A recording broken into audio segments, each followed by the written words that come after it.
"Don't touch me, you dirty old man," the girl said until a millionaire showed up and did the unexpected. Comment what you thought of this story with a score from 0 to 10 and let me know which city you're watching from. I really want to know if you liked my story and get to know you better. So subscribe to my channel to support my work. I'm counting on your help. The roar of the motorboat's engine cut through the late afternoon silence on Willow Creek when Arthur Vance heard the screams. At 52, the businessman knew every bend of those dark waters that snaked through Port Blossom, Washington, but he had never heard anything so desperate echoing among the fir trees lining the bank. They were a child's screams, high-pitched and full of terror, coming from the direction of the old wooden pier the fishermen had abandoned years ago. Arthur slowed down and turned the helm to the left, feeling his heart accelerate.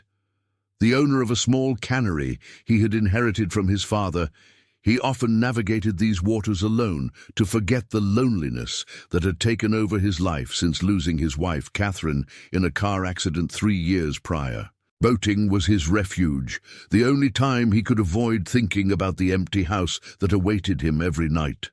The screams grew louder as he approached the pier.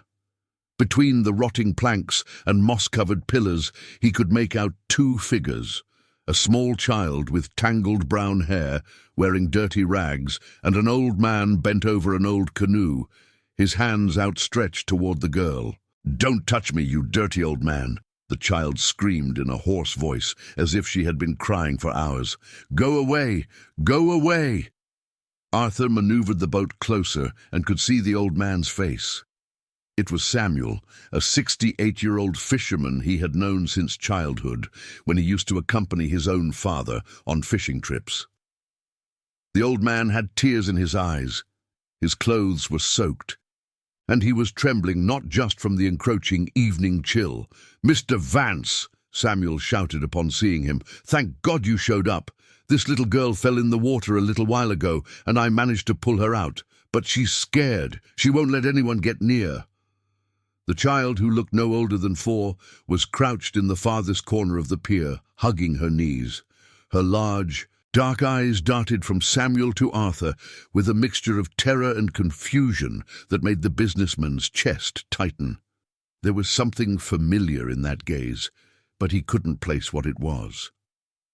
"Easy, little one," Arthur said, jumping from the boat onto the pier with slow, careful movements. "No one's going to hurt you. What's your name?" The girl shrank back even further, her back hitting one of the wooden pillars. "Lily," she whispered, her voice barely audible. "I'm Lily." "Where are your parents, Lily?" Arthur asked, crouching to be at her level. The child's eyes filled with fresh tears, and she shook her head frantically.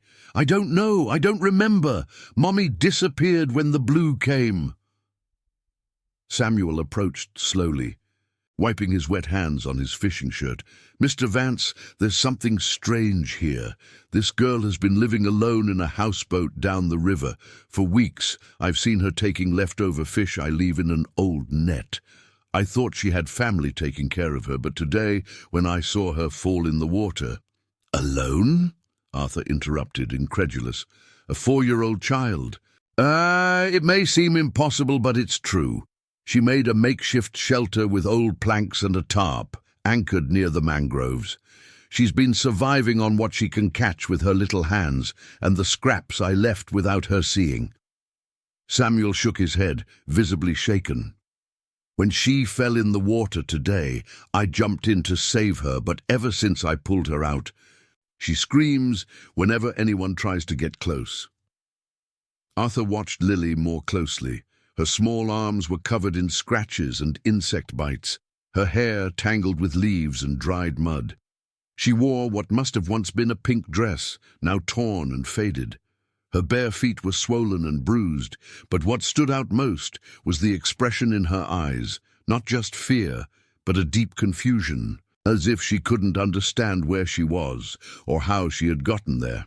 "Lily," Arthur tried again, "do you remember anything before being on the houseboat? About your last day with your mommy?" The girl squeezed her eyes shut, pressing her knees tighter against her chest. Mummy was coughing blood. She said the blue was coming and I had to stay away. Then everything went dark, and I was in the water alone. Samuel and Arthur exchanged a worried glance.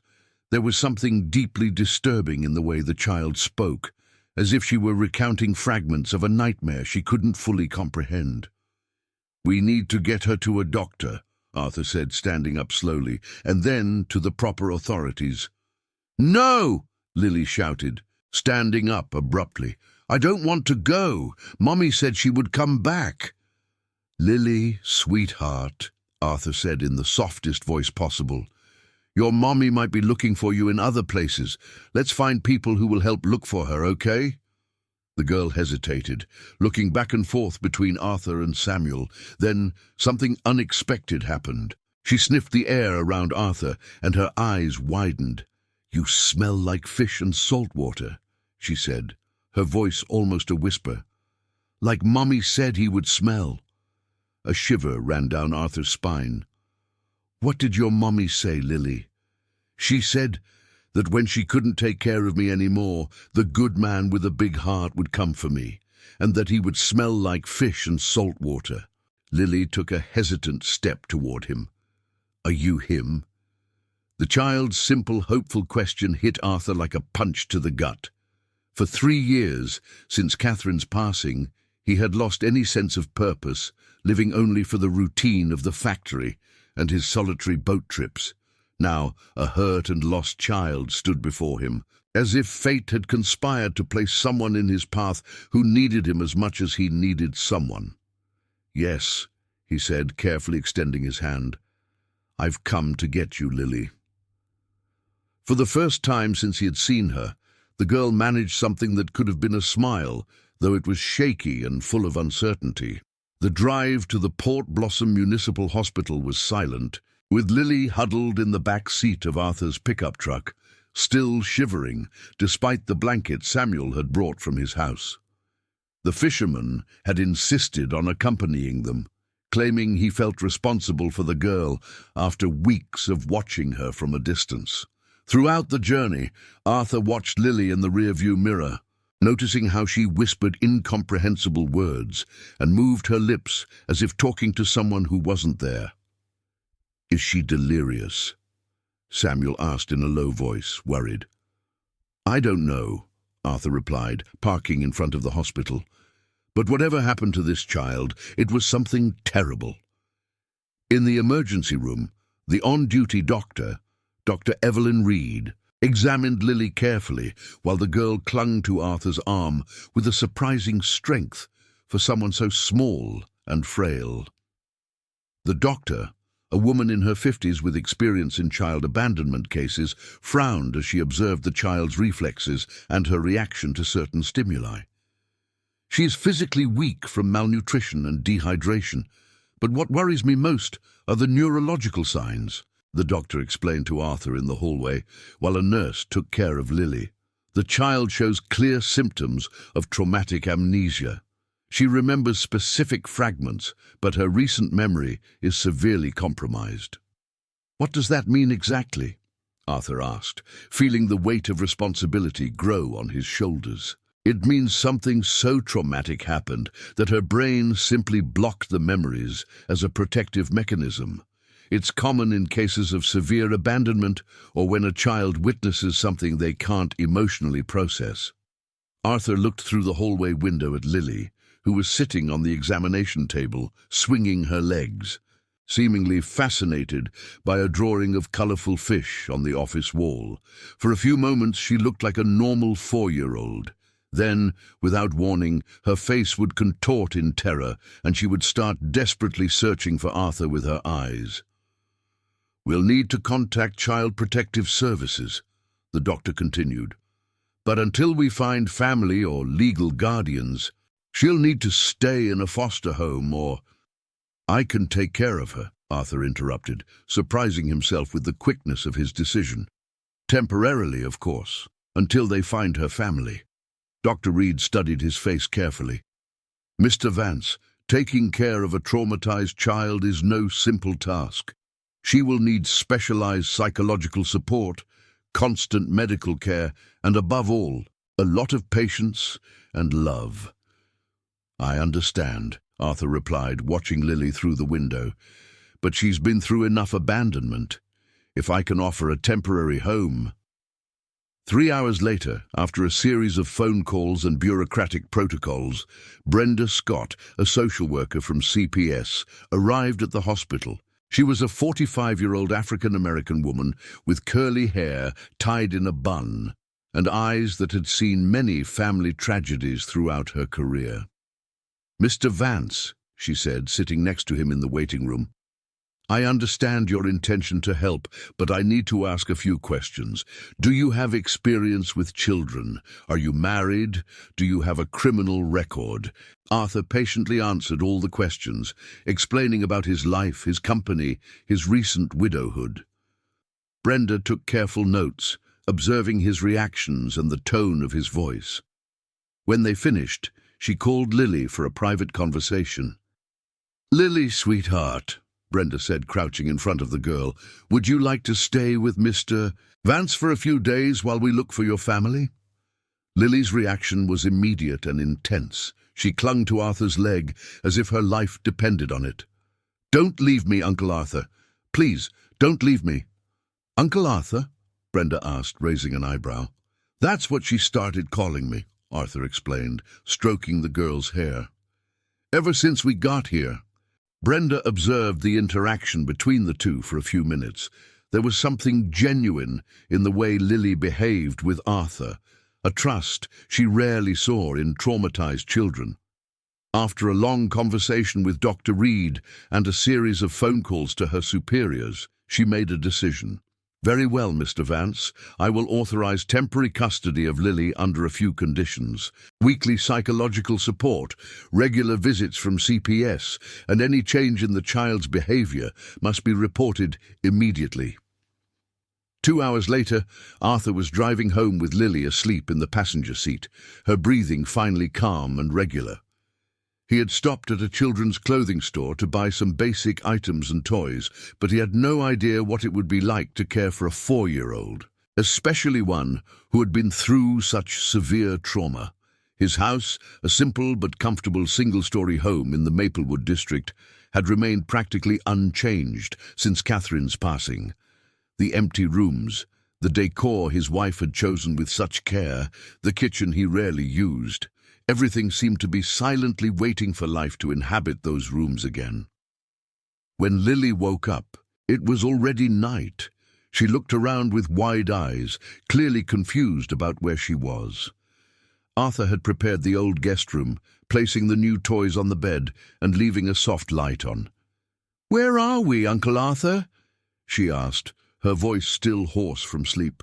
"This is my house, Lily, and now it's your house too, for as long as you want to stay." The girl got out of bed and walked slowly through the house, touching the furniture with curiosity. In the dining room, she stopped abruptly in front of a cabinet where Catherine used to keep the good china. The glass doors reflected the light from the chandelier, creating bluish reflections on the shelves.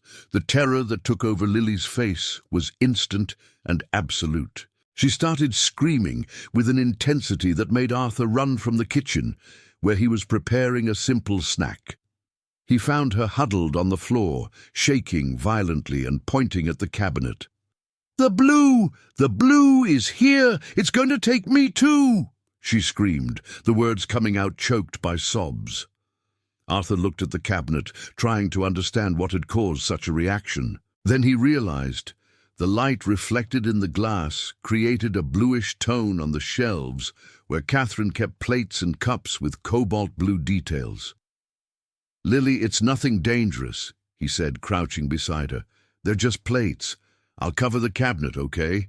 He quickly grabbed a towel and covered the glass doors, completely hiding the blue reflections. Lily stopped screaming but continued to tremble, watching the covered cabinet as if expecting some dangerous creature to jump out from inside. "Mommy said that when the blue came, she would have to go away," Lily whispered, still huddled on the floor.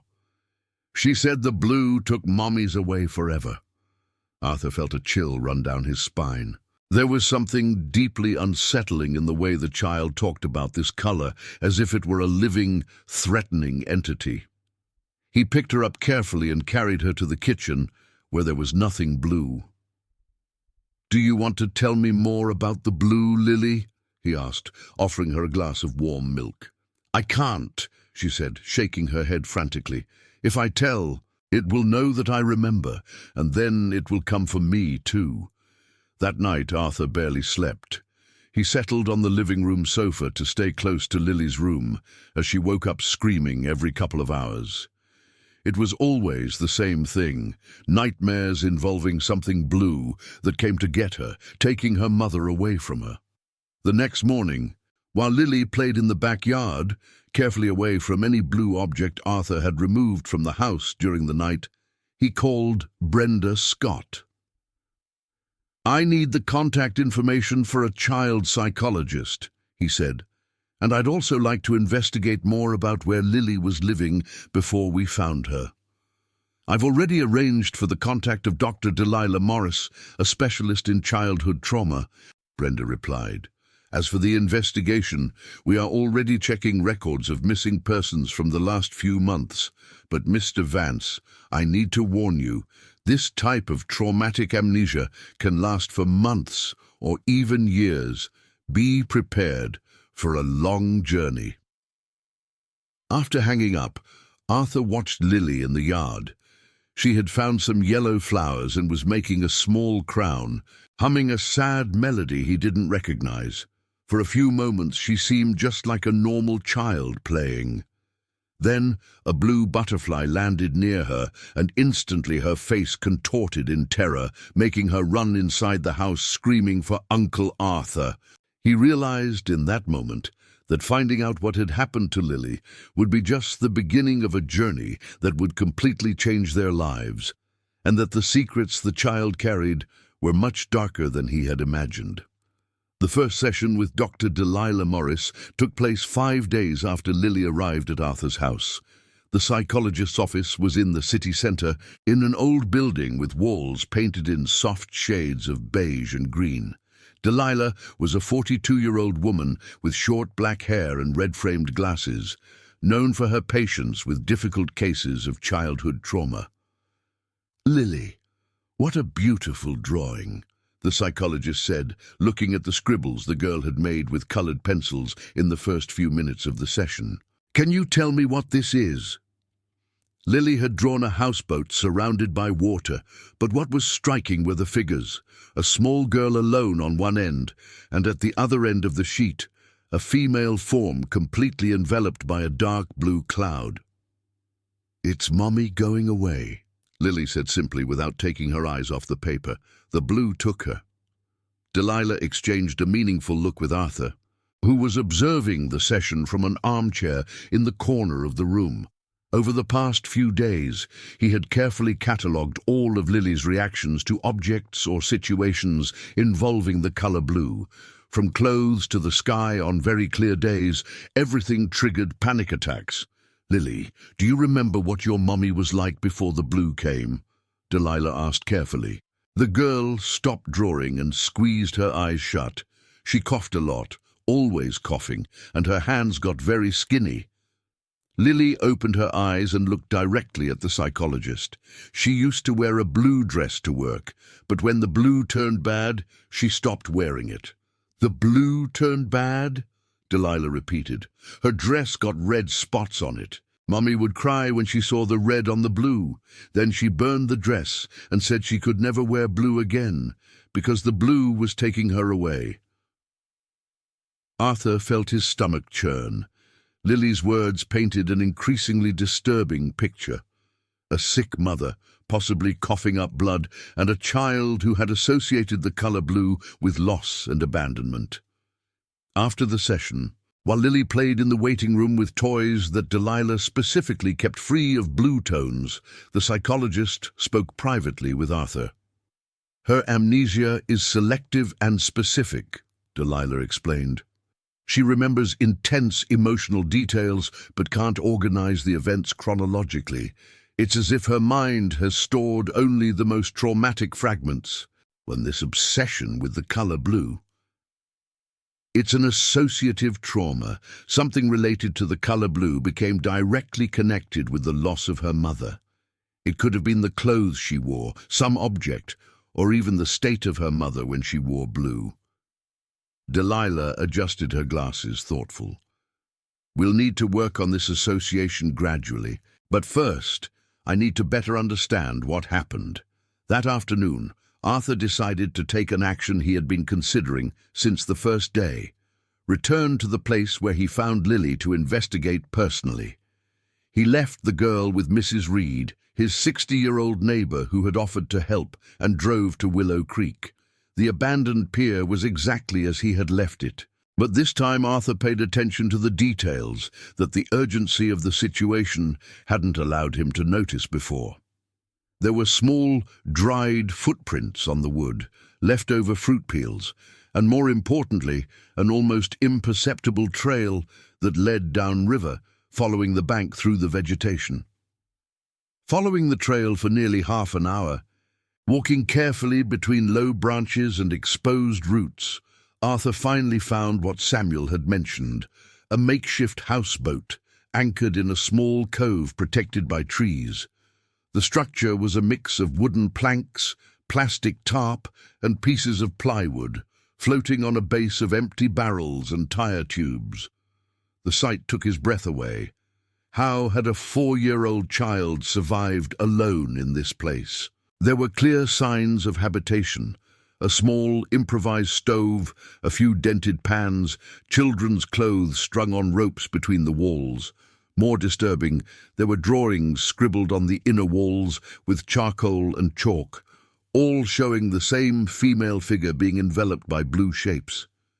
Searching the small space carefully, Arthur found a few personal items, a woman's hairbrush, some very worn women's clothes, and at the bottom of a plastic bag, something that made his heart stop, a small gold ring with 2 initials engraved, LV.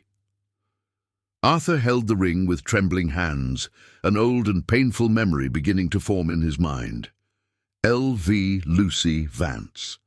His younger sister, who had run away from home at 16, more than 20 years ago, after a terrible fight with their father over her relationship with a boy the family considered unsuitable.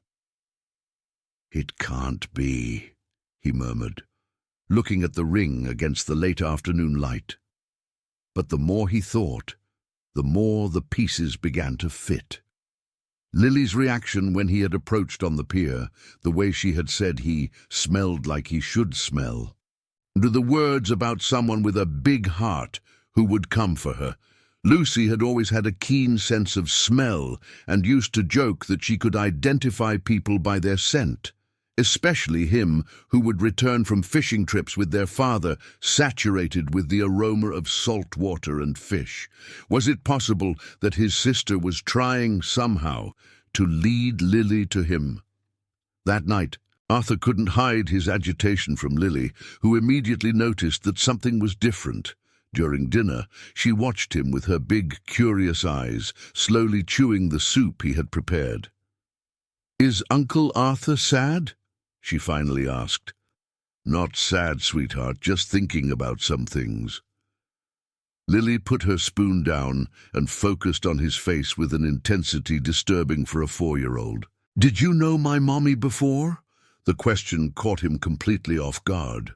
"Why do you ask that?" "Because you have the same sad look she had when she looked at an old photo she kept under her bed." Lily tilted her head, studying him.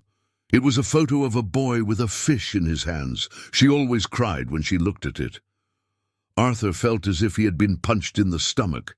He clearly remembered the photo Lily described. It had been taken when he was 12, proudly holding the biggest fish he had ever caught.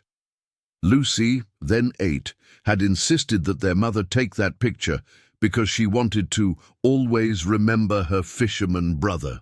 "Lily," he said carefully, "did your mommy have a special name she only used for you?" "She called me her little sweetheart," Lily replied, and she always said I had the same eyes as the brother she lost. The confirmation was like an avalanche. Lucy had always used that expression with the family pets, and Arthur vaguely remembered how she used to comment that his eyes were different from their other siblings. Lily had exactly the same eye shape as he did, almond-shaped and slightly downturned, a trait inherited from their maternal grandmother. After putting Lily to bed, Arthur spent the night awake, trying to process the discovery. If his suspicions were correct, the child he had welcomed into his home was his niece, the daughter of the sister he hadn't seen in over 2 decades, a sister who, from the signs Lily had described, was gravely ill and had found a desperate way to ensure her daughter was cared for by someone in the family. The next morning, he woke up determined to find Samuel. The old fisherman had mentioned seeing a woman leave Lily at the houseboat, and Arthur needed more details about that encounter. He found Samuel mending nets at his small house on the riverbank, his skilled hands working automatically as he watched the fishing boats return from their morning journey. "Mr. Vance," the old man said, getting up with effort when he saw him approaching. "How's the girl?" "Getting better, slowly. But Samuel, I need you to tell me exactly what you saw when the woman brought Lily, every detail you can remember." Samuel scratched his grey beard, his eyes focusing on some distant point on the river as he organized his memories.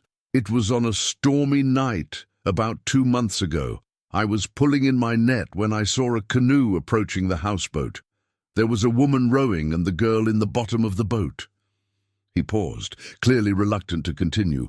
"The woman was very sick, Mr. Vance. She was coughing so much I could hear it even with the rain. She was wearing a blue dress, all stained." "Did you see her face?" "From a distance, and with the rain. But she was thin, very thin.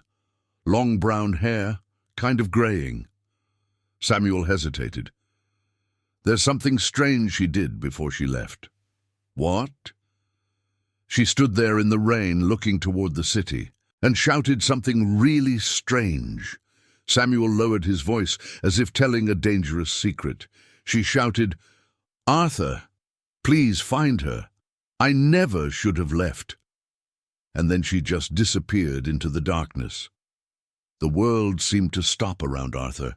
There were no more doubts. Lucy had planned everything, from the place to leave Lily to ensuring that he would be the one to find her. His sister, even sick and desperate, had found a way to bring her daughter back to the family she had left so many years ago. During the week following the discovery of the ring and the conversation with Samuel, Arthur debated whether or not to tell Lily about his suspicions. The girl had developed a routine at his house. She woke up early, had breakfast in silence, and spent hours drawing in the yard, always far from any blue object that might have escaped his initial sweep. It was during these drawing moments that Lily was most communicative. Sitting in the shade of the maple tree, she created elaborate stories about the characters she scribbled on paper, always involving mothers who went away and children who were left waiting. Arthur watched from a distance, noticing disturbing patterns in the drawings.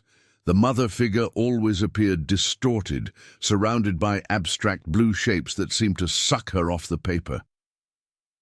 On Tuesday morning, while Lily was drawing, she said something that made Arthur drop the coffee cup he was holding. "Uncle Arthur, do you have a sister?" The question came out of nowhere, as she carefully colored a small house with a yellow pencil. Arthur approached slowly, trying to keep his voice natural. "Why do you ask that?" "Mommy always talked about a brother she had lost. She said he became a good man, but that she had done something very bad and couldn't see him anymore." Lily looked up from the paper, studying Arthur's face with intensity. "She said I had the same way of frowning as that brother." Arthur felt his heart accelerate. Unconsciously, he was frowning at that very moment, just as he had since childhood when he was concentrated or worried. "Lily, did your mommy tell you why she couldn't see this brother?" The girl returned to her drawing, but her hand was trembling slightly. She had a very bad fight with his dad. The dad said she was no good because she liked a poor boy, and she said bad words and left on a rainy night. Then she could never go back because she was ashamed. The story Lily told matched exactly the last time Arthur had seen Lucy. The fight had been epic. Their father, Sebastian Vance, a rigid and prejudiced man, had discovered that Lucy was dating John Miller, the son of a scrapyard worker. The argument had lasted for hours, with screams that woke up the entire neighborhood until Lucy left the house in the middle of the night with only a small suitcase. "Did she say anything else about this brother?" Arthur asked, sitting on the grass next to Lily. "She said he was a fisherman like Grandpa Samuel, and that he had a company that kept fish." Lily paused her drawing and looked directly at him. "And she said that when she couldn't take care of me anymore, he would find me because he knew all the places on the river." The revelation hit Arthur like a wave. Lucy had planned everything meticulously. She knew his habits, knew he sailed regularly on Willow Creek, and had specifically chosen the abandoned pier, a place where they used to fish together as children, before the family fell apart in fights and resentment. That afternoon, after leaving Lily with Mrs. Reed for another session with Dr. Delilah, Arthur decided to look for records that could confirm his suspicions. He went to the Vital Records office in Port Blossom, where a friendly clerk helped him search for birth certificates. After 2 hours of sifting through files, he found what he was looking for. Lily Miller, born 4 years and 3 months ago, daughter of Lucy Vance Miller and John Miller. The father listed on the certificate was exactly the boy for whom Lucy had fought with her family. Armed with this information, Arthur looked up John Miller's address in the municipal records. He discovered that he had become a small business owner, the proprietor of a junkyard on the outskirts of the city. The address was in a simple neighborhood, with dirt roads and humble houses, about a 20-minute drive from the center. John's workshop was a large lot surrounded by metal sheets, where old cars, broken appliances, and scrap of all kinds were piled up. Arthur found the owner welding a gate at the back of the lot, a man of about 40, thin, with dark hair flecked with grey, wearing greasy overalls. "John Miller?" Arthur asked, shouting over the noise of the welder. The man turned off the equipment and lifted his protective mask, revealing a tired but still young face with intelligent brown eyes. "Yes, that's me. How can I help you?" "My name is Arthur Vance. I'd like to talk to you about Lucy."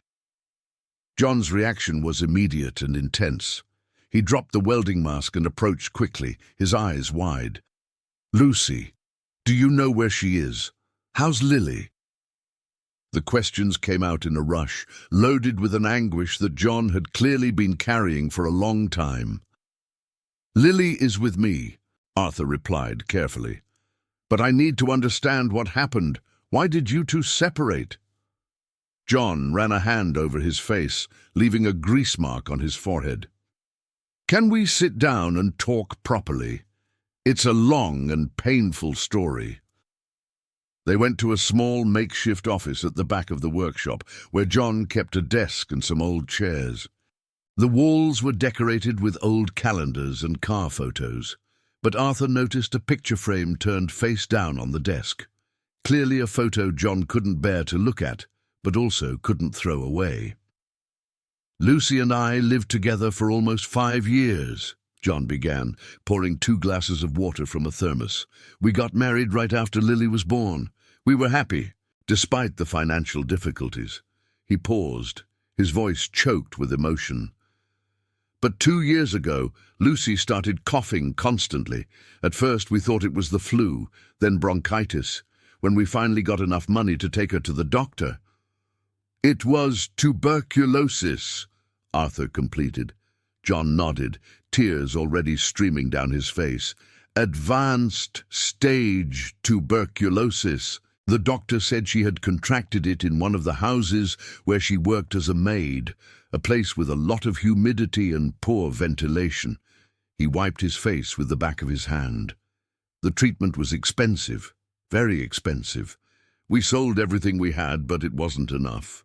And then Lucy became desperate. She said she couldn't let Lily see her waste away, that it wasn't fair to such a little child. One night, 2 months ago, she just disappeared. She took Lily and left only a note saying she was taking care of everything and would be back when she could. John turned over the frame on the desk, revealing a photo of a smiling Lucy, holding a baby Lily in her arms. I looked everywhere.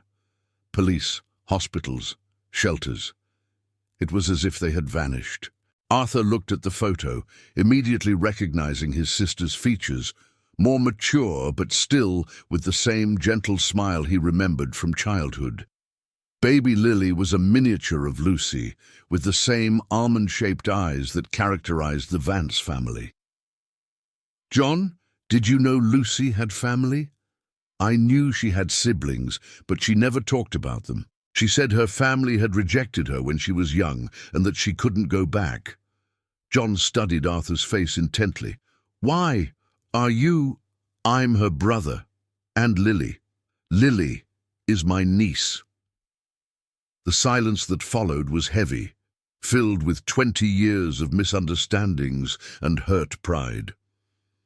John covered his face with his hands, his shoulders shaking with restrained sobs. "She always said she had a businessman brother who had managed to build a good life. She said she was ashamed to look for him, that he would think she only wanted money." John looked up, his eyes red. If I had known you were family, I would have never let her leave alone with Lily." Arthur felt the weight of 2 decades of missed opportunities. If he hadn't been so proud, if he had looked for Lucy after she left home, if he had tried to understand instead of judge, maybe none of this would have happened. "John, do you want to see Lily?" he finally asked. "Can I? Does she remember me?" "I don't know. Her memory is fragmented because of the trauma, but she is your daughter, and she has the right to know her father." That night, Arthur returned home with a mixture of relief and apprehension. He had finally found the answers he was looking for, but now he faced the even greater challenge of rebuilding a family that had been destroyed by pride, illness, and circumstances. Lily was waiting for him on the porch, playing with paper dolls she had made that afternoon with Mrs. Reed. When she saw him arrive, she ran to hug his legs, as had become her custom. "Uncle Arthur, did you find anything about Mommy today?" she asked, with the frightening intuition she had developed. Arthur knelt to be at her level, looking into those almond-shaped eyes that carried the genetic heritage of generations of Vances. "I did, and tomorrow there's someone very special who wants to meet you." The meeting between Lily and John was arranged to take place at Dr. Delilah's office in a controlled environment where the psychologist could mediate any traumatic reaction from the child.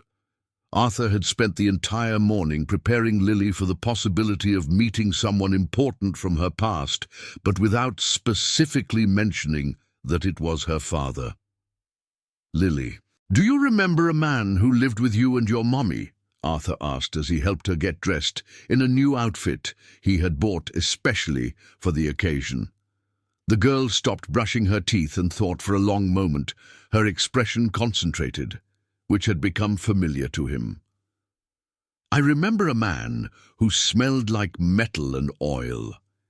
He called me his little princess and always had dirty hands." Her eyes lit up with a sudden memory. "He taught me how to make paper boats, and he sang a weird song about frogs." Arthur smiled, recognizing the description. John did indeed work with metal, and must have always come home with his hands dirty from the workshop. The memory of the paper boats and the song was a good sign. It indicated that Lily retained some positive memories from before the trauma. At the office, Dr. Delilah had prepared a smaller, cozier room, with toys scattered on the floor and children's drawings taped to the walls. John arrived on time, nervous, wearing a dress shirt he clearly hadn't worn in a long time and carrying a bag with some simple gifts. "How should I act?" he asked Delilah before Lily arrived. "Should I introduce myself as her father, or let her remember on her own?" "Let's let Lily herself guide the process," the psychologist replied. "Traumatized children respond better when they feel in control of the situation." Indeed, when Lily entered the room holding Arthur's hand, she stopped instantly upon seeing John. Her eyes widened and she tilted her head, studying his face with the same intensity she used to analyze her drawings. "You're the boatman," she finally said, letting go of Arthur's hand and taking a few hesitant steps toward John. John knelt on the floor, trying to contain the emotion that threatened to overflow. "I am, little princess. Do you remember the boats?" "I remember. You made them out of newspaper and said they would sail to the end of the world." Lily got closer, looking at John's hands. "Your hands are still dirty." John laughed through his tears, showing the palms of his hands which, despite being carefully washed, still had permanent traces of grease under the nails. "It's because I work with iron and old cars, remember?" For a few minutes the conversation between father and daughter flowed naturally, with Lily asking questions about the workshop and John answering patiently. Dr. Delilah watched attentively, taking notes on the child's reactions and the development of the interaction.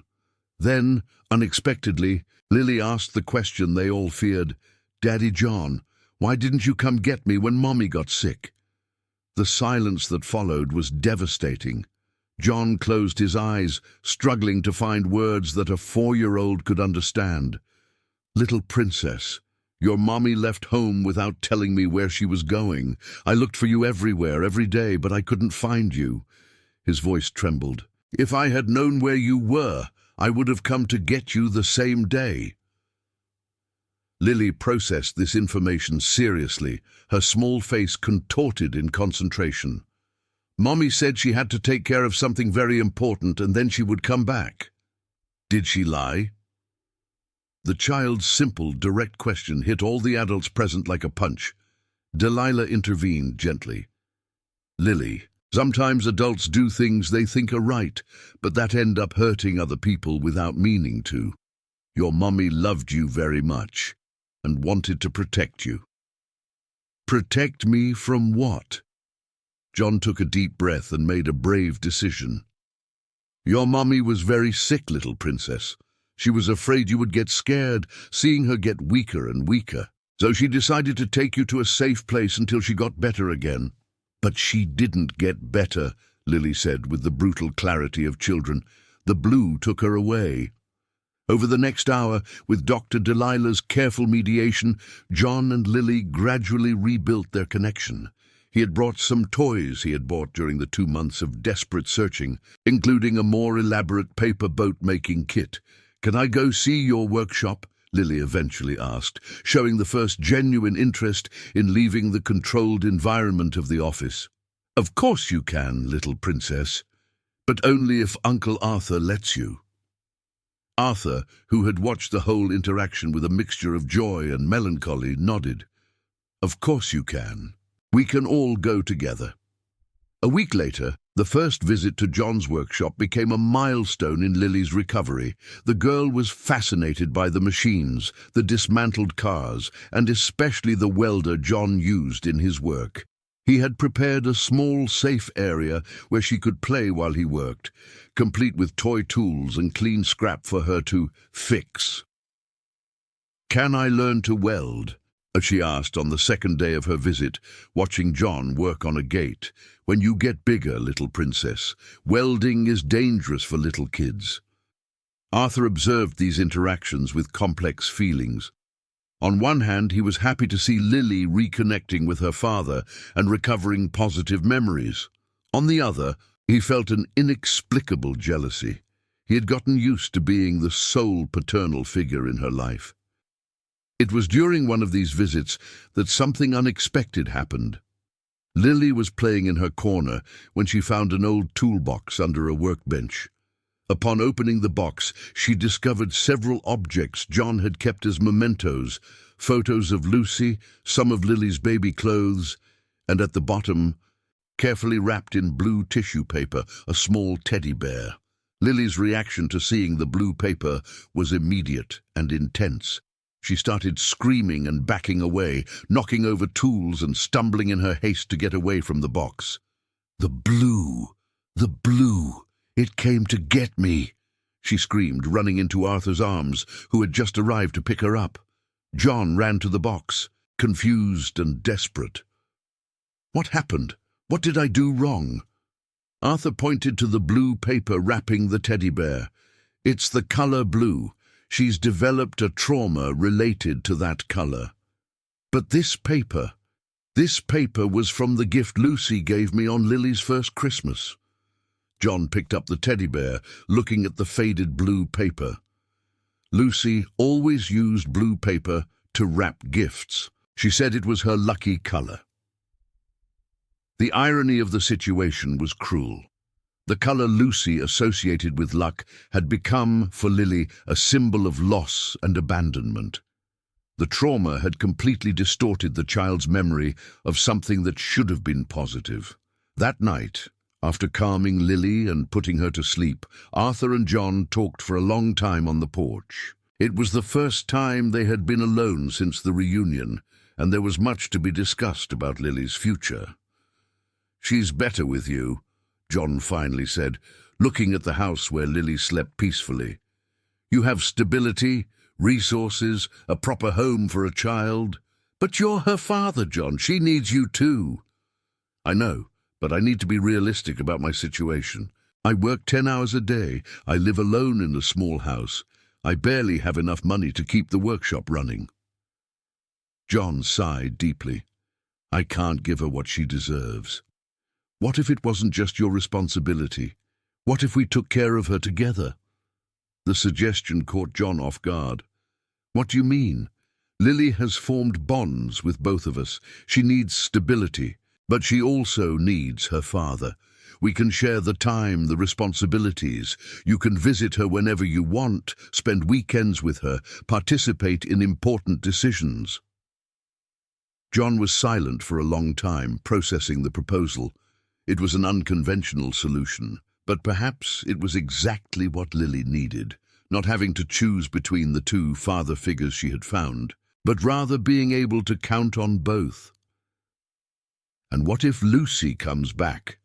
he finally asked, voicing the fear that haunted them all. Arthur had no answer to that question. Since discovering the truth about Lily, he had been trying to track down Lucy through hospitals and clinics in the region, but without success. The possibility that his sister that she hadn't survived the tuberculosis, was something he preferred not to consider. "When that day comes, we'll face it together," Arthur finally said. "For now, the important thing is to take good care of Lily and help her recover completely." That night, for the first time since he found Lily on the pier, Arthur felt there was real hope of building something positive out of so much pain and loss. The family that was forming, he, John, and Lily, was not conventional, but it was based on genuine love and a commitment to protect a child who had suffered too much. 2 weeks after the reunion with John, Lily had established a routine that alternated between Arthur's house during the week and weekends at the workshop with her father. The girl seemed to be adapting well to the new family dynamic, but Arthur noticed she had developed a strange behavior. Whenever she was about to leave one house for the other, she would obsessively check that all her drawings were stored in a special folder she had created. "Why do you always take all the drawings, Lily?" he asked one Friday afternoon, as he helped her pack her things for the weekend with John. "Because if I leave them here, I might forget what they look like," she answered seriously. "And if I forget the drawings, I might forget other things too." The answer revealed a deep anxiety that Arthur hadn't noticed before. Lily had developed a fear of forgetting, as if her fragmented memory were something fragile that could disappear completely if she didn't strive to maintain it. It was during one of the sessions with Dr. Delilah that this anxiety manifested most clearly. The psychologist had asked Lily to draw her family, and for the first time, the girl began to cry before even picking up a pencil. "I can't draw," she sobbed. "If I draw everyone together, maybe someone will really disappear, like Mommy disappeared." Delilah exchanged a worried look with Arthur. "Lily, do you think it was because you drew your mommy that she went away?" The girl nodded vigorously. "I drew her with the blue, and the next day the blue took her away. The drawings make things happen." It was a typical, magical thinking of traumatized children, the belief that their actions, even the most innocent ones, could cause terrible events. Arthur felt his heart ache as he realized the burden of guilt Lily was carrying. "Sweetheart, drawings don't make people go away," Delilah said gently. "Your mummy had to leave for other reasons, which had nothing to do with you or your drawings." But Lily shook her head, unconvinced. Then why did she say, "Beware of the blue," before she left? She knew the blue from my drawings would come for her. That night, Arthur talked at length with John about how to deal with the guilt Lily was feeling. They were in the workshop after the girl had fallen asleep in the small room John had improvised for her at the back of the establishment. "Maybe it's time for her to know the truth," John said, watching Lily sleep through the ajar door. "About Lucy's illness, about why she really had to go." "Dr. Delilah thinks she's not ready to process such heavy information yet," Arthur replied. "But I agree that we can't let her carry this guilt." It was then that John mentioned something that would completely change the course of the investigation. "Arthur, there's something I never told you about the day Lucy left." "What?" "She wasn't alone when she left home. There was a woman with her, an older woman I had never seen before. They talked for a long time before Lucy took Lily and left." Arthur sat up straight in his chair. What did this woman look like? Tall, grey hair, wearing a simple brown dress. She had a strong, decisive voice, spoke like someone used to giving orders. John scratched his beard, trying to remember more details. "The strange thing is that she seemed to know Lucy very well. She called her daughter the whole time." "Daughter? But Lucy's mother died when she was a child." "That's what I thought too. But this woman, there was something maternal in the way she treated Lucy, and she was carrying a bag full of medicine." The revelation that someone had helped Lucy leave town opened a new line of investigation for Arthur. The next day, after dropping Lily off at the preschool she had started attending, he decided to check pharmacies in the city to see if anyone remembered a woman buying tuberculosis medication. It was at the third pharmacy he visited, in the St. Anthony district, that he found a clue. The pharmacist, Patty, a 60-year-old woman who had worked there for decades, remembered the situation clearly. "Of course I remember," she said, consulting some old records. "Mrs. Estelle came here every week to buy very expensive tuberculosis medication, always paid in cash. Mrs. Estelle Rogers. She said she was taking care of a sick young woman, a daughter of the heart she had found in a difficult situation."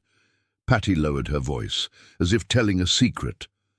"I always found it strange because Mrs. Estelle never had children. She lived alone in a big house downtown, caring for people in need." Arthur wrote down the name and asked for more information about where he could find this Estelle Rogers.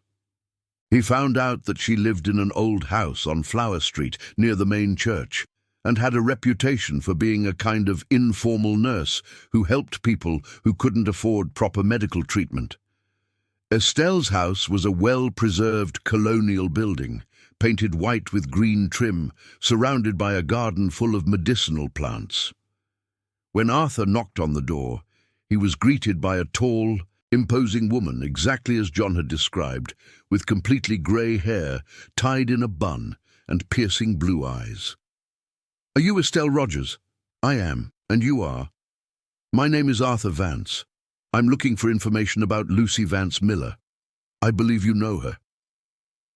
The expression on Estelle's face changed immediately. She studied him carefully for a few seconds, then opened the door wider. "Come in. We need to talk." Estelle's living room was simple but cozy, with well-kept antique furniture and photographs of dozens of different people on the walls, clearly people she had helped over the years. She served coffee in delicate porcelain cups and sat across from Arthur with an upright posture. "How is Lily?" was her first question. "You know about Lily?" "I know everything, Arthur. I know you're Lucy's brother. I know you found the girl in the river. I know she's living with you." Estelle took a sip of her coffee, watching him intently. "The question is, are you prepared to know the whole truth about what happened?" The somber tone in Estelle's voice made Arthur's stomach clench. "What truth?" "Lucy didn't just disappear, Arthur. She came to me because she knew she was dying and needed help to ensure Lily would be safe." Estelle got up and went to a bookshelf, from which she pulled out a folder full of papers. "She spent 3 weeks at my house, meticulously planning how to make you find Lily." 3 weeks? But John said she left one night. She went back home only once after she came to me. It was to get Lily and take her to the arranged place. Estelle opened the folder and showed several handwritten papers. "Lucy wrote detailed letters about you, about your habits, about the places you used to fish. She studied your routine for weeks before deciding where to leave the girl." Arthur took one of the letters with trembling hands. It was Lucy's handwriting, which he recognized immediately, describing his regular trips on Willow Creek and specifically mentioning the abandoned pier as a place he visited frequently. "She planned everything," he murmured, reading the letter. "Even Samuel's involvement. Lucy paid him to watch Lily discreetly and make sure nothing happened until you arrived." Estelle paused, allowing Arthur to process the information. She knew she had little time left, and she wanted to be absolutely sure that her daughter would be with someone in the family who could take good care of her. "And where is Lucy now?"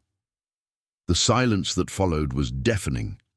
Estelle looked down, clearly struggling with the answer she had to give. "Lucy passed away the morning after she left Lily at the houseboat," she finally said. Her voice choked with emotion. "She waited just long enough to be sure you had found the girl." The revelation hit Arthur like a punch to the stomach. His sister had been less than 20 miles away during her last days, carefully planning her daughter's future, and he had never known. Did she suffer? No, it was peaceful. She was at peace, knowing that Lily was safe. Estelle got up and went to another bookshelf, from which she pulled out a sealed envelope. "She left this for you." With trembling hands, Arthur opened the envelope and found a long letter, written in the careful handwriting he remembered from childhood. Lucy asked for forgiveness for the years of estrangement, explained her illness and how she had come to Estelle through recommendations from other people she helped. But what impressed him most was the last part of the letter. Minute details about Lily, her tastes, her fears, her quirks, written with the deep love of a mother who knew she would not be there to guide her daughter through childhood. "Estelle," he finally said, "how am I going to tell this to Lily? How will I explain that her mother will never come back?" "Gradually, with great care, and when she is ready." Estelle approached and placed a hand on his shoulder. "Lucy made me promise one thing, that Lily would only know the truth when she was strong enough to bear it. Until then, let her believe that her mother might come back. It's that hope that is keeping her going." The weight of the truth about Lucy made the following days almost unbearable for Arthur. He would watch Lily play in the yard, humming softly as she drew, and his heart would ache every time she mentioned her mother, as if she would return at any moment. John noticed the change in Arthur's behavior immediately when he arrived to pick up Lily the following Friday. "Did something happen?" John asked, noticing the red eyes and dejected expression of his brother-in-law. "I need to tell you something," Arthur said, lowering his voice as Lily played with her dolls in the corner of the workshop. "But not here, not in front of her." They agreed to talk after Lily had fallen asleep. When they were finally alone, Arthur told him the whole truth about his conversation with Estelle, about Lucy's last days, about how she had meticulously planned to ensure Lily stayed with him. John listened in silence, tears streaming quietly down his face. "So she never intended to come back," John finally said, his voice choked. "She knew she was saying goodbye forever when she left home." "She loved you, John. In the letter she left for me, she writes about how you were a wonderful husband and a dedicated father. She just couldn't bear the thought of Lily watching her waste away." John covered his face with his hands, trying to control his emotions. "How are we going to tell Lily? She still asks when Mommy is coming back. Estelle said we should wait until she's emotionally stronger. For now, we'll let her keep her hope." But keeping this secret proved more difficult than they imagined. Lily had developed a keen intuition for when the adults around her were hiding something. During the weekend at the workshop, she asked several questions that made John uncomfortable. "Daddy John, why do you get sad when I talk about Mommy?" she asked one Saturday morning as she helped him sort screws into small boxes. "I'm not sad, little princess. I just miss her. But missing is different from sadness. I miss Mommy, but when you get sad, it seems like you know something bad that I don't." The girl's perception was frighteningly accurate. John tried to change the subject, but Lily insisted on the question throughout the weekend. On Monday, when Arthur came to pick her up, she made the same observation about him. "Uncle Arthur, you and Daddy John are keeping a secret about Mommy." It wasn't a question, but a statement made with the absolute conviction of a child who had learned to read between the lines of adult behavior to survive. It was that week that something happened that changed everything. Lily was at school when Brenda Scott, the social worker, made a surprise visit to Arthur's house. She brought disturbing news. "Mr. Vance, we received an anonymous call questioning Lily's situation," she said, sitting in the living room with a worried expression. "Someone claimed that the child is being held illegally by people who are not her legal guardians." Arthur felt his blood run cold. "But all the papers are in order. The temporary custody was approved." "Yes, but the call raised questions about Lily's paternity. The person said there is important information about the biological family that was not disclosed in the process." Brenda consulted her notes. "I will need to redo the entire investigation into the girl's family background." "Brenda, there is something I need to tell you," Arthur said, making an impulsive decision. He told her the whole truth about Lucy being his sister, about John being Lily's father, about how he had discovered the family connection. Brenda listened with growing attention, taking careful notes. "Mr. Vance, this information completely changes Lily's legal situation. If John Miller is indeed the biological father, he has priority rights over the child. But John agrees with the current arrangement. He wants Lily to continue living with me. Gun. What John wants may not be relevant if CPS decides it's better for Lily to be with her biological father or in a traditional adoptive family." Brenda put away her notes, clearly concerned. "I will need to interview John Miller immediately and reevaluate the entire situation." That afternoon, when Arthur went to pick Lily up from school, he found her quieter than usual. During the drive home, she asked a question that made him even more uneasy. "Uncle Arthur, is Aunt Brenda going to take me to another place?" "Why do you ask that?" "Because I heard the principal talking on the phone about a child who might have to go live with other people." Lily looked out the window, watching the houses go by. "If I have to go, can I take my drawings?" The simple question broke Arthur's heart.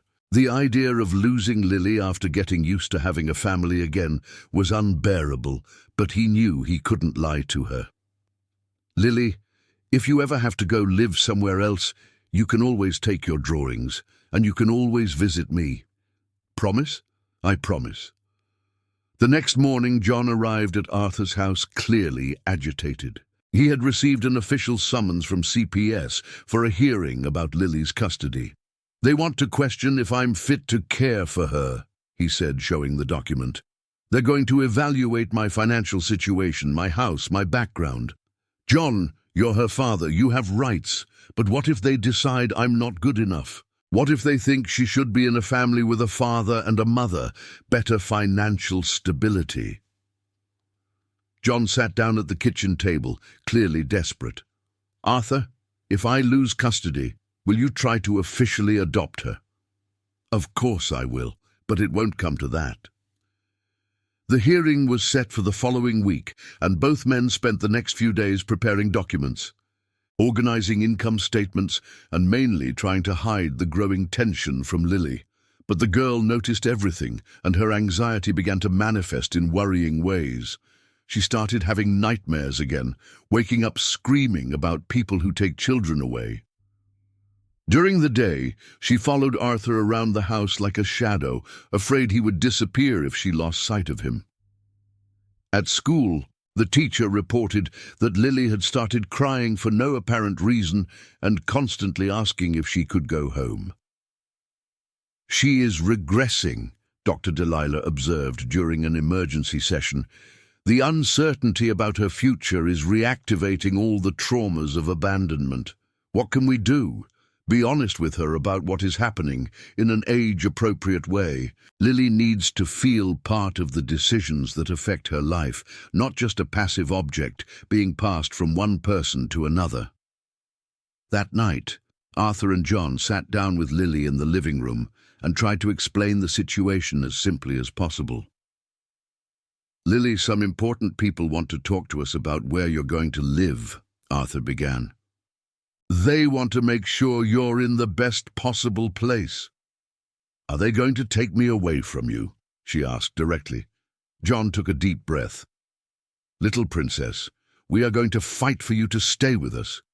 But if one day you have to live somewhere else, it will be because someone thought it would be better for you. What if I don't want to go? Your opinion is important," Arthur said. "The people who are going to talk to us will also talk to you." Lily was quiet for a long time, processing the information. Finally, she asked a question that surprised both men. "If Mommy were here, would she let them take me away?" The question brought a sudden clarity to Arthur. Lucy had risked everything to ensure Lily stayed with family. She had planned meticulously, made enormous sacrifices, even shortened her own last days to ensure her daughter was safe. "No," he said with conviction. "Your mother would never let anyone separate you from the people who love you." At that moment, Arthur made a decision that would change everything. At the hearing the following week, he would not only defend John's right to keep his daughter, he would reveal the whole truth about Lucy, about her last days, about how she had planned to ensure Lily stayed with family, even if it meant breaking his promise to keep the secret until the girl was stronger.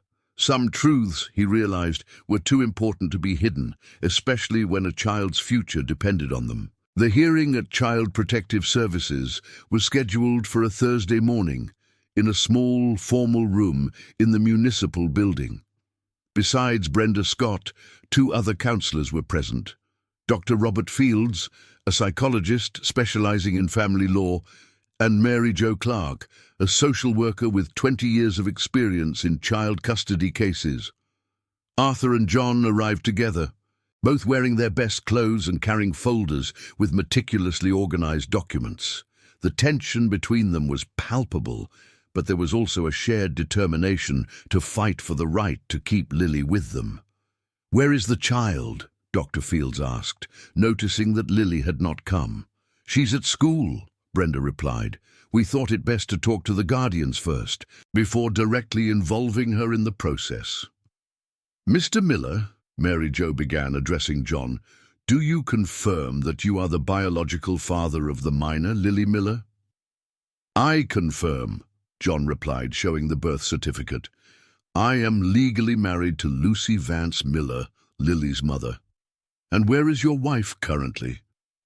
John hesitated, looking at Arthur.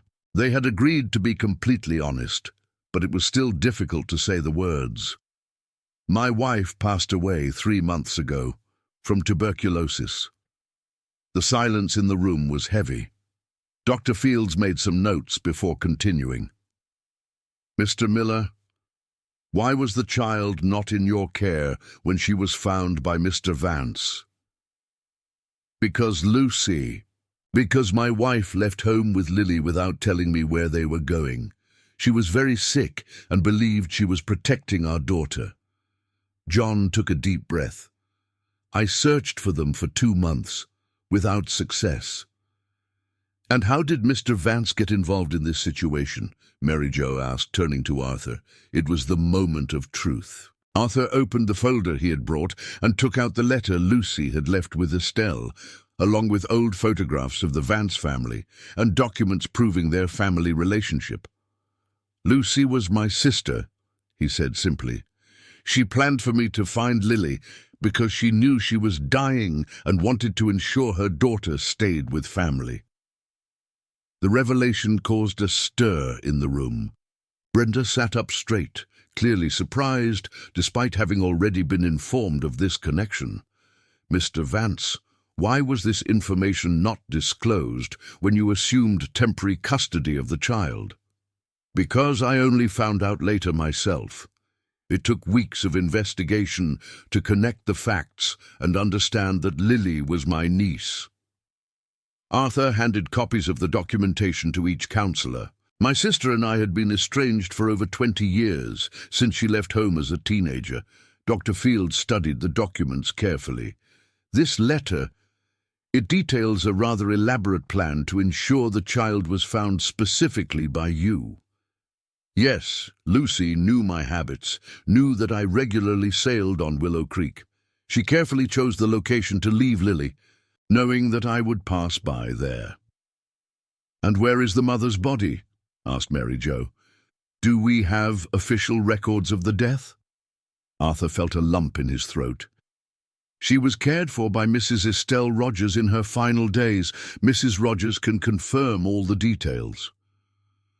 "We will need to speak with this lady," Brenda said, taking notes. "There is an important issue that needs to be clarified." Dr. Fields interrupted. "We have 2 men here claiming responsibility for a child, the biological father and the maternal uncle. How do you intend to resolve this situation?" John and Arthur looked at each other. It was the question they both feared but knew they would have to answer eventually. "We've talked about this," John said. "Lily has formed strong bonds with both of us. She needs stability, but she also needs her father. We are willing to share the responsibilities." "Share how?" asked Mary Jo. "Lily would live with Arthur during the week, where she has her own room, a nearby school, and financial stability," John explained. "And she would spend weekends and holidays with me, maintaining the paternal bond." "Deal. And if one of you changes your mind about this arrangement?" questioned Dr. Fields. "We will not change our minds," Arthur said firmly. "What matters is Lily's well-being, not our egos or conveniences."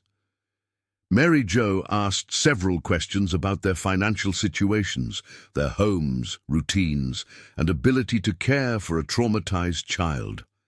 Then, she asked each one to leave while she spoke individually with the other. During the individual conversation with Arthur, Dr. Fields was direct. "Mr. Vance, are you prepared to assume permanent responsibility for a child who is not biologically yours? This would include legal adoption, decisions about education, health, future." "I am completely prepared," Arthur answered without hesitation. Lily is already part of my family. Losing her would be like losing a daughter. When it was John's turn, Mary Jo questioned his financial and emotional stability. "Mr. Miller, are you sure you can share the responsibility for your daughter with another man? Wouldn't that create conflicts or confusion for the child?" "Arthur saved my daughter when I couldn't find her," John replied. "He gave her stability and love when she needed it most. It would be selfish of me to want to separate her from him now." After the individual interviews, the counselors met to deliberate while Arthur and John waited in the hallway. The wait seemed to last for hours, although it was only 40 minutes. "Regardless of what they decide," John said during the wait, "I want you to know that I'm grateful for everything you've done for Lily. She's alive and healthy because of you." "She is alive because of the love Lucy had for her," Arthur corrected. "We only fulfilled what your sister planned." When they were called back, Dr. Fields announced the decision. "After analyzing all the factors, we have decided that the arrangement proposed by you both can be beneficial for Lily, provided that certain conditions are met." The conditions included continuous psychological support for Lily, monthly visits from CPS, and the legal formalization of the agreement through a non-traditional joint custody process. "But there is one important issue," added Mary Jo. "Lily needs to be consulted about this arrangement. She has the right to express her preferences." "When would that happen?" Arthur asked. "Next week. We will talk to her here, in a neutral environment, with the presence of her psychologist." When they left the building, both men felt relieved but also anxious. They had won an important battle, but they still had to face the challenge of explaining to Lily about the decision and, most importantly, about the truth regarding her mother. "How are we going to tell her about Lucy?" John asked on the way to pick Lily up from school. "I don't know yet. But after today, I'm sure of one thing. She has the right to know the truth." When they arrived at the school, they found Lily playing alone in the playground, watching other children run and laugh around her. When she saw them, her face lit up with a smile that mixed relief and anxiety. "You came back," she said, running to hug first Arthur, then John. "I thought maybe." "We will always come back," Arthur promised, kneeling to be at her level. "Always. And now? Am I going to stay with you?" "We'll talk about that at home," John said. "But yes, little princess, you're going to stay with us." On the way back, Lily asked the question they both knew was coming. "Did you tell the people about Mommy?" Arthur and John looked at each other in the rearview mirror. It was time to start preparing Lily for a truth that would change her life forever. "We told them some things about her," Arthur replied carefully, "and next week we're going to have a very important conversation about all of this." Lily nodded, satisfied for now with this answer. But Arthur could see in her eyes that she knew big changes were coming. And for the first time since he had found her on the pier, he wasn't sure if he was prepared for what was to come. The week leading up to the definitive conversation with Lily was one of the most tense Arthur had ever experienced. He and John, along with Dr. Delilah, spent hours planning how to reveal the truth about Lucy in a way that the girl could process without suffering even greater trauma. "Death is a difficult concept for 4-year-olds, Delilah explained during a meeting on Tuesday. "Lily may not fully comprehend that her mother will never return. It's normal for her to hold on to hope for a while." "But she has the right to know," Arthur insisted. "And the people from CPS will ask questions that might confuse her even more if she doesn't know the truth." During these days, Lily showed a disturbing intuition about what was to come. She had started having nightmares again, but this time they were different. No longer about the blue that took her mother away, but about conversations she couldn't understand, people talking about important things in low voices. On Thursday night, she asked a question that left Arthur speechless. "Uncle Arthur, When people go to a very faraway place and never come back, does that mean they died? Duh. Arthur choked on the coffee he was drinking. Why do you ask that, sweetheart? Because at school, Amanda said her grandpa went to a very faraway place and never came back, and the teacher said he had gone to live with God. Lily watched him with her almond-shaped eyes, searching for clues in his expression. Did my mummy go to live with God too? The girl's direct and innocent question was like a punch to the gut. Arthur realized that Lily already suspected the truth, and that trying to hide it any longer would be crueler than being honest. Lily, he said, kneeling in front of her, tomorrow we're going to have a very important talk about your mommy, a talk with Dr. Delilah, with me, with Daddy John, and with you. Is it about mommy going to live with God? Arthur closed his eyes, fighting back tears. Yes, sweetheart, it's about that. That night, Lily slept in Arthur's bed, clinging to his arm, as if she feared he too might disappear during the night. She woke up several times, always checking to see if he was still there. The meeting was scheduled to take place at Dr. Delilah's office on Friday morning. Estelle Rogers was also invited to participate, as she had been the only person present in Lucy's final moments. Her presence would be important to lend credibility and detail to the story. When they arrived at the office, Lily was visibly nervous. She had insisted on bringing her folder of drawings and a small teddy bear that John had given her, objects that made her feel safe. Lily, Dr. Delilah began, today we're going to talk about your mommy, about what happened to her and where she is now. She went to live with God, Lily said immediately, as if wanting to show she already knew the answer. Yes, sweetheart, your mommy passed away and went to live with God, Delilah confirmed gently, but we want to tell you how it happened, and most importantly, how much she loved you. Estelle approached the girl sitting on the floor beside her. Lily, I knew your mommy in the last days she spent here on Earth. She was very sick, but she spent all her time thinking about you. Was she sick because of me? Lily asked, the question loaded with the guilt she had carried for months. No, my dear. She got sick because she worked in places that weren't healthy, breathing in dust and dampness. It had nothing to do with you. Estelle showed some photographs that Lucy had left with her. Look at how many pictures your mommy had of you. She looked at them every day. The photographs showed Lily from infancy until a few months before Lucy's disappearance.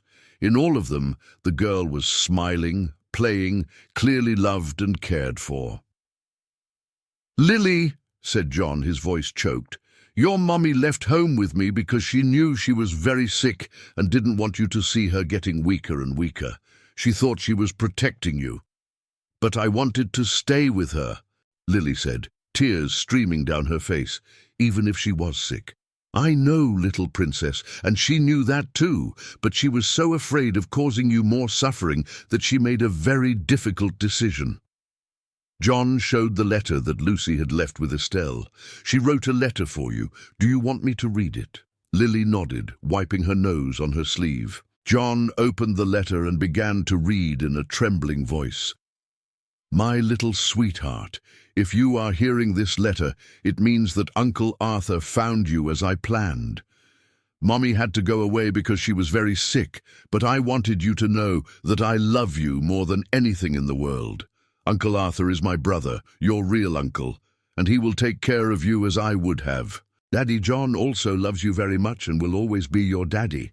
Be a good girl, study hard, and always remember that even from far away, Mommy will be watching over you from heaven. The silence that followed was broken only by Lily's sobs. She stood up and ran into Arthur's arms, crying with an intensity that broke everyone's heart. She's never coming back, she asked between sobs. No, sweetheart, but she will always be in our hearts and in our memories, Arthur replied, hugging her tightly. Over the next hour, Lily asked dozens of questions about her mother's passing, about where she was now, about whether she felt pain or fear. Estelle answered with infinite patience, explaining that Lucy had passed peacefully, knowing her daughter would be safe and loved. "Aunt Estelle," Lily finally said, "did Mommy ask for anything special for me?" "She did. She asked you to keep drawing your little birds because they represent the freedom and beauty of the world, and she asked you to be happy because her happiness depended on yours." Lily opened her folder of drawings and showed one she had made the night before, a blue bird flying towards the sun, without the threatening shapes that characterized her previous drawings. "I drew a blue bird yesterday," she said, "and I wasn't afraid. I think the bad blue went away with Mommy, and only the pretty blue is left."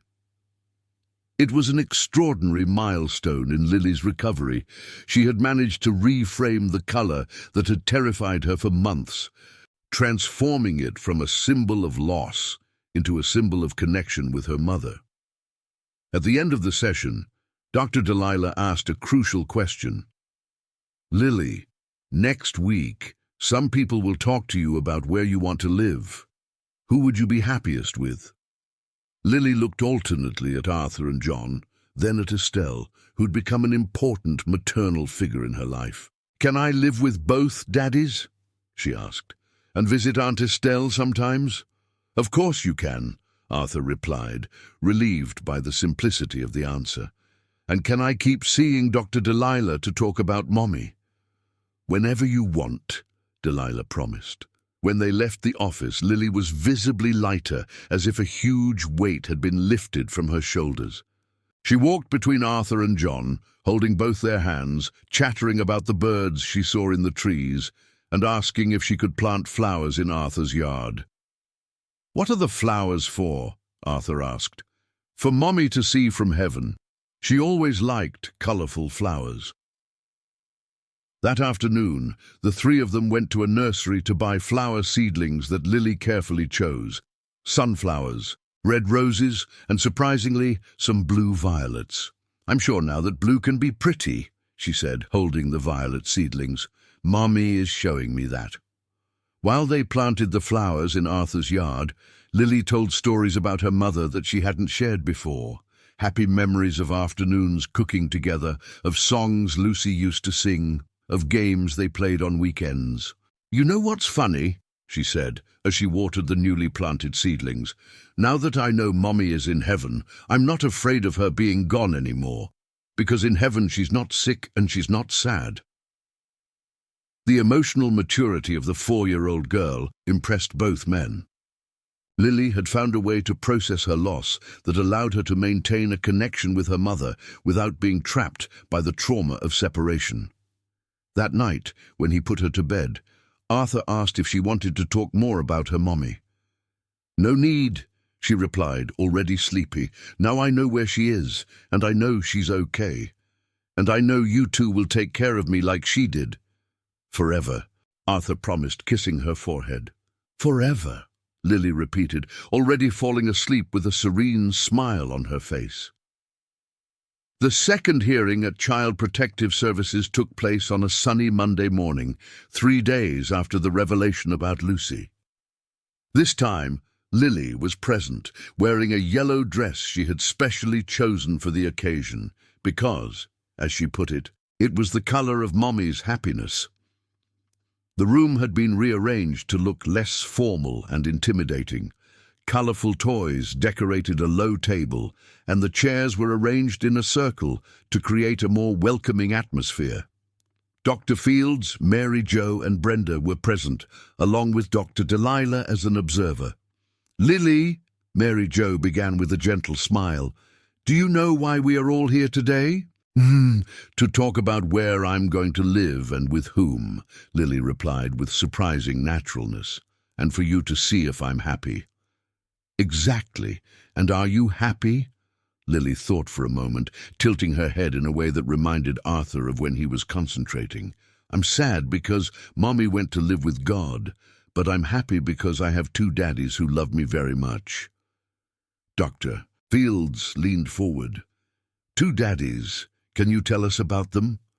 "There's Daddy John, who is my real daddy and teaches me how to fix things in the workshop.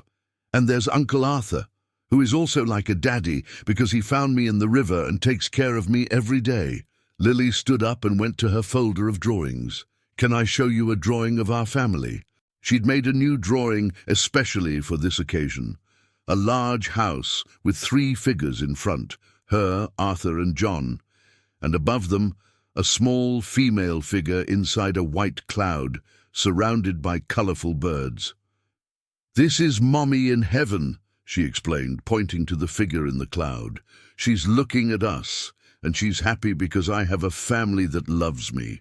Mary Jo studied the drawing carefully. "Lily, do you feel safe with Uncle Arthur and Daddy John?" "I feel very safe. They protect me and never fight with me. And when I have a nightmare, they stay with me until I stop being afraid." "And if you had to choose between living only with Daddy John or only with Uncle Arthur?" The question made Lily frown, clearly annoyed. "But why would I have to choose? They like each other and they like me. Why can't I stay with both of them?" Brenda intervened. "Lily, sometimes the laws say that children need to have one main home, one main family. But I already have one. My main family is both of them," Lily said with the simple logic of children. "On Monday, Tuesday, Wednesday, and Thursday I sleep at Uncle Arthur's house. And on Friday and Saturday I sleep at the workshop with Daddy John. On Sunday we all do something fun together." Dr. Fields exchanged glances with the other counsellors. The naturalness with which Lily described the arrangement, and especially the way she showed she felt safe and loved, was impressive. "And at school, how do you explain your family to your friends?" Mary Jo asked. "I tell them I have 2 daddies because my mommy went to live with God and they take care of me together. The teacher said there are all kinds of families, and mine is special because it has a lot of love." Over the next hour, the counsellors asked several questions about Lily's routine, her feelings, her fears, and her dreams. She answered everything with a maturity and articulation that impressed everyone present. "Lily," Dr. Fields finally said, "is there anything you would like to change about your current life?" The girl thought carefully. "I'd like Aunt Estelle to come to dinner with us more often, and I'd like to have a big picture of Mommy to put in my room. And," she hesitated, "I'd like Uncle Arthur and Daddy John to be friends forever, even when I grow up." "Why are you afraid they'll stop being friends?" Brenda asked. "Because sometimes adults fight over kids. I saw it at school. But I don't want them to fight over me." Arthur and John looked at each other, touched by the girl's genuine concern. "Lily," Arthur said, "you don't have to worry about that. Daddy John and I are friends, and we will continue to be friends forever."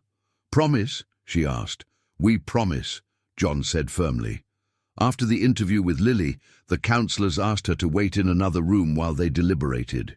She was taken to a small children's library, where she played quietly with some puzzles, seemingly unconcerned about the outcome of the conversation. "This child shows exceptional adaptation," Dr. Fields commented during the deliberation. "She not only accepts the current arrangement, but feels genuinely safe and loved. And she shows no signs of confusion or loyalty conflicts," added Mary Jo. "It's rare to see such a young child process a complex situation so healthily." Brenda consulted her notes. "The school reports are excellent. Lily has developed a lot in recent months, both academically and socially, and Dr. Delilah's reports show consistent progress in overcoming her traumas." When they called Arthur and John back, Dr. Fields announced the decision. "After considering all factors, especially Lily's evident well-being and her clear preference for the current arrangement, we have decided to formalize the non-traditional joint custody. The decision meant that Arthur would be designated as the primary legal guardian, but John would retain all paternal rights, including participation in medical and educational decisions. The visitation schedule would be formalized, but with flexibility for adjustments according to Lily's needs." There are some conditions, Mary Jo continued. Psychological support for Lily must continue for at least another 6 months, quarterly visits from CPS to assess progress, and any significant change in the situation of either guardian must be communicated immediately. When they left the building, Lily walked between the two men, swinging a small bag of toys she had received from the counselors. "So is it official now?" she asked. "Can I stay with you forever?" "Forever," Arthur confirmed. "And can I keep calling you Daddy John and Uncle Arthur?" "You can call us whatever you want," John said, laughing. "Then I think I'll start calling you Daddy John and Daddy Arthur, because you are both my daddies now." That afternoon, the three of them went to Lucy's grave, which Estelle had marked with a simple but beautiful headstone. Lily had insisted on bringing some of the flowers they had planted in Arthur's yard, especially the blue violets she had chosen. "Hi, Mommy," she said, kneeling in front of the headstone. "I came to tell you that now I have an official family. Daddy John and Daddy Arthur are going to take care of me together, just like you planned." She arranged the flowers carefully at the base of the headstone, talking softly about school, her drawings, the birds she had seen in the yard. "Mommy, I'm not afraid of blue anymore. Now I know that blue can be the color of the sky where you live, and the sea where Daddy Arthur sails, and my drawings of happy little birds." Arthur and John watched in silence as Lily said goodbye to her mother, promising to come back often to tell her about her adventures. "You know what else, Mommy? I think you chose the right daddies for me. They like each other and love me a lot, and I think you're proud of us." When she stood up, Lily had tears in her eyes, but she was smiling. "Can we go home now? I want to make a new drawing of our family to hang on the fridge." On the way back, she chatted excitedly about her plans for the weekend, about a science project at school, about the names she wanted to give the birds that visited the yard. She was a normal 4-year-old, making normal kid plans with a family that loved her unconditionally. That night, after Lily had fallen asleep, Arthur and John sat on the porch to talk about the future. For the first time since they met, there was no tension or uncertainty between them. "Thank you," John said simply, "for everything, for saving her, for accepting me, for sharing her with me." "Thank you," Arthur replied, "for letting me be part of her life, for understanding that love doesn't diminish when it's shared, it only grows." They sat in silence for a while, watching the stars and listening to the soft sound of Lily's breathing coming from her room. "Do you think Lucy would approve?" John finally asked. "I'm sure she would," Arthur replied. "She planned all of this. She knew we would need each other to take good care of her." 6 months after the formalization of the joint custody, life had found a natural and harmonious rhythm. Lily, now 4.5, had transformed into a vibrant and communicative child who transitioned between the two homes with the naturalness of someone who had found her place in the world. Her nights were peaceful. Her drawings had gained more vivid colors, and she spoke of her mother with affection and longing, but without the desperation that had marked the first few months. It was on a Thursday in October that something unexpected happened. Arthur was working at his cannery when he received a call that would change everything again. On the other end of the line, a hesitant female voice introduced herself as Carol Rogers, Estelle's daughter. "Mr. Vance, my name is Carol. I'm a nurse at St. Vincent's Hospital in Seattle. My mother, Estelle Rogers, has been hospitalized here for 2 weeks, and she has been insisting that I contact you." Arthur's heart raced. Estelle had become an important maternal figure for Lily, visiting them regularly and participating in special occasions like a surrogate grandmother. The girl affectionately called her Grandma Estelle and had developed a deep bond with her. What happened to Mrs. Estelle? She had a stroke, Mr. Vance. She's conscious and communicating, but the doctors say she won't be able to live alone anymore. She'll need permanent care. Carol paused, clearly emotional. She's very worried about Lily. She keeps repeating that she needs to talk to the girl before it's too late. Arthur felt the world spin around him. How would he tell this to Lily? How would he explain that another important person in her life was at risk of leaving? Miss Carroll, is your mother in a condition to receive visitors? She is. In fact, she's been asking to see you all every day. She said she has something important to give to Lily. Arthur arranged to travel to Seattle the following weekend, along with John and Lily. For the rest of the week, he struggled with how to prepare the girl for another difficult situation, especially when she was so well-adjusted and happy. On Friday night, when they went to pick Lily up from school for the weekend with John, she immediately noticed something was wrong. "Daddy Arthur, you have that worried look you had when you found out about Mommy," she said, watching him intently as he packed her backpack. Arthur exchanged a look with John. They had decided to be honest with her, as always. "Lily, Grandma Estelle is sick in the hospital. We're going to visit her in Seattle this weekend." Lily's reaction was immediate. She dropped her backpack and ran into Arthur's arms, hugging him tightly. "Is she going to get better? Or is she going to live with God too?" "We don't know yet, sweetheart, but she really wants to see you." "Then let's go now, right now," Lily said, with the urgency typical of children. "We'll go early tomorrow morning. Today, we'll pack some things to take to her." Lily insisted on making a special drawing for Estelle, a garden full of colorful flowers, with a house in the center where a gray-haired lady was surrounded by birds and butterflies.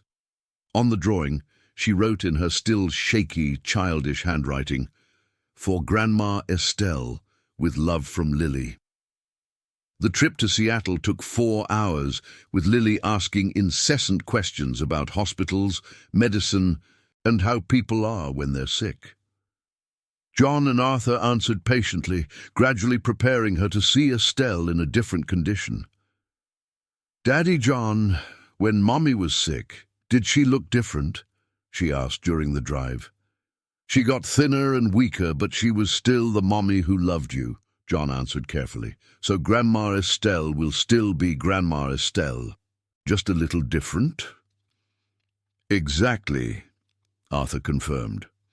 St. Vincent's Hospital was large and busy, with long corridors that echoed with footsteps and the noise of medical equipment. Carol was waiting for them at the reception, a woman of about 40 with brown hair and kind eyes that resembled her mother's.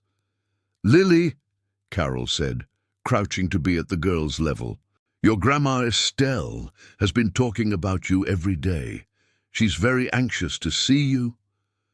"Is she going to get better?" Lily asked directly. Carol hesitated, looking to Arthur for guidance. "She's going to be different, but she'll still be the loving grandma, you know." Estelle's room was on the 3rd floor, in a wing reserved for stroke recovery patients.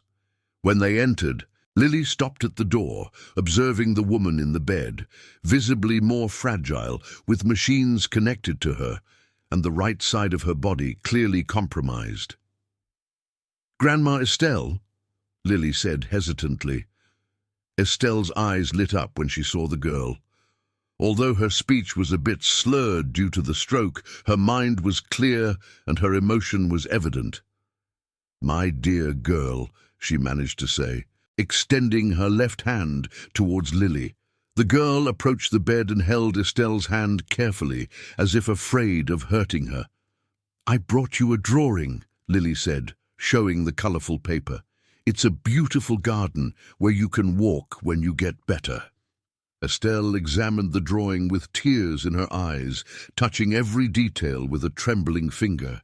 "It's the most beautiful drawing I've ever seen," she said, her voice choked. For the next hour, Estelle talked with Lily about school, her drawings, the birds in Arthur's yard. Despite the difficulty in her speech, she managed to communicate clearly, and Lily, with the adaptability of children, quickly got used to the slower pace of the conversation. "Lily," Estelle finally said, "I brought something very special for you. Carol, can you get the box?" Carol brought a small wooden box decorated with hand-painted flowers. Inside, there were several old photographs of Lucy and a small gold chain with a bird-shaped pendant. "These are pictures your mummy gave me in the last days we spent together," Estelle explained. "And this chain was hers. She asked me to keep it and give it to you when you grew up a little." Lily held the chain reverently, looking at the small golden bird that shone in the hospital light. "Did Mommy wear this?" "She wore it every day. She said the little bird represented you, always free and always flying high." Arthur and John watched the scene, moved, realizing they were witnessing another moment of connection between Lily and her mother's memory. "Grandma Estelle," Lily said suddenly, "are you going to live with God too?" The child's direct and innocent question moved all the adults. Estelle held Lily's little hand tighter. "I don't know when that will happen, dear, but I know I'm going to be different now. I won't be able to take care of people like I used to. But can you still teach me things?" "I can. As long as I'm here, I can always teach you things." "Then that's okay," Lily said, with the simplicity that had become her trademark. "If you can't come to us, we'll come to you." The girl's declaration deeply touched everyone present. Carol offered to find a nursing home in Port Blossom so that Estelle could be closer to Lily. "Would that be possible?" Arthur asked. "I can help with the costs." "Mom always wanted to be near Lily," Carol replied. "She says that taking care of this girl gave new meaning to the last years of her life." For the rest of the visit, Estelle told more stories about Lucy that she had never shared before. She talked about how his sister had spent her last days writing letters to Lily, one for each future birthday, until she turned 18. "Carol has those letters saved," Estelle said. "Lucy wanted Lily to receive them gradually as she grew up." The revelation that there would still be messages from her mother over the years brought a special sparkle to Lily's eyes. It was as if Lucy had found a way to remain present in her daughter's life, even after she was gone. "Can I read a letter now?" Lily asked. "The first one is for when you turn 5, Carol explained. "Your mother was very specific about when each letter should be opened." "Dodi." When it was time to leave, Lily said goodbye to Estelle with a loving kiss on her forehead. "I'll draw more pretty things for you," she promised, "and I'll visit you all the time." "I'll be waiting," Estelle replied, holding the girl's hand until the last moment. On the way back to Port Blossom, Lily was quiet for most of the trip, playing with her mother's chain and looking at the photos Estelle had given her. "Daddy Arthur," she finally said, "I think I understood something." "What did you understand?" "The people we love can become different, or they can even go away. But the love they have for us never goes away. It stays here," she said, touching her chest, "and in special things like this chain." The emotional depth of a 4.5-year-old's observation impressed both men. Lily had developed a mature understanding of love, loss, and continuity that would help her face any future challenge. "You're right," John said, looking at her in the rearview mirror. "Love never goes away." "And you know what else?" Lily continued. "I think Mommy knew Grandma Estelle was going to get sick, and that's why she asked her to take care of me first. That way, when Grandma got sick, I would be big enough to take care of her a little bit too." Lily's observation about the cycle of care and love left Arthur speechless. She had intuitively understood something that many adults take years to grasp, that love is a continuous cycle of giving and receiving, and that the people we love remain present in our lives through our actions and memories. A year had passed since the discovery that Lily was Arthur's niece, and the girl was about to turn 5. The date had become special, not only for the birthday, but because it was when she would receive the first letter that Lucy had left specifically for this occasion. Carol had travelled from Seattle especially to deliver the letter in person, also bringing Estelle, who now lived in a cozy nursing home in Port Blossom. The birthday party was held in Arthur's backyard, decorated with colourful balloons and ribbons that Lily had personally chosen.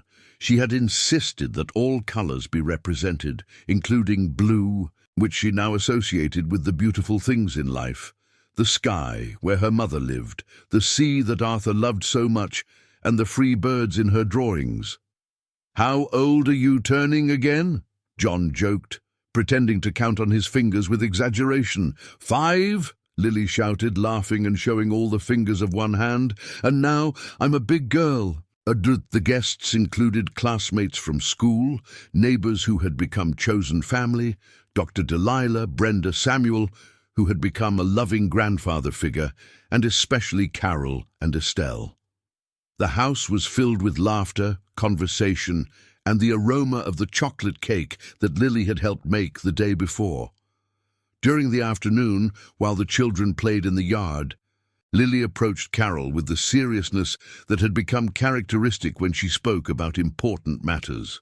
"Aunt Carol, is it time for the letter?" Carol smiled, touched by the girl's maturity.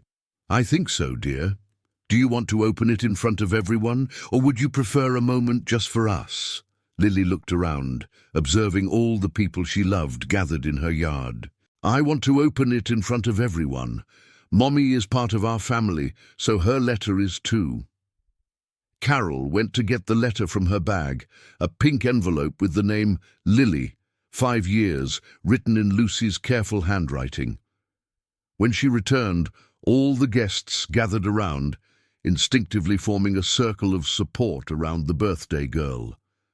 "Before you open it," Arthur said, kneeling beside Lily, "do you want someone to read it for you, or do you want to try reading it yourself?" "I want to try first," Lily replied, accepting the envelope with careful hands. She opened the envelope with the solemnity of someone who understood the importance of the moment.